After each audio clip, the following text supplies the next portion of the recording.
Yan, require database para kunin niya lang yan. Ano?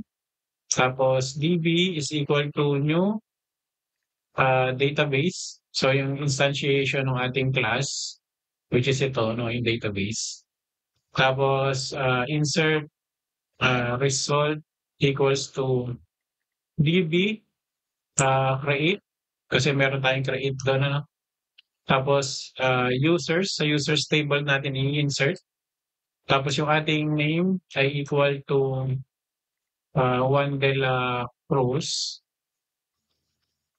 Tapos yung ating email ay equals to juan.delacruz@gmail.com.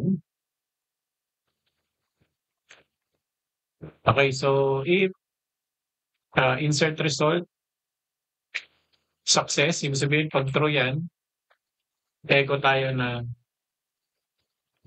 data was inserted successfully.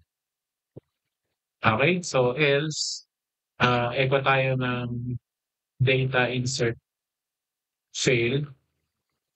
Tapos sa baba nun, print lang natin yung inserted result error. Okay? Kasi naka-design yung ating database na maglabas ng array na merong key na error. So, para makita natin kung ano yung mga errors na lumalabas doon. Okay? So, itong sa SQL, localhost SQL test natin, ano?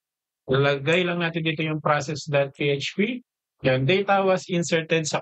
So, dapat dito, pag nirefresh ulit natin, select top 1000, lalabas na doon yung ating data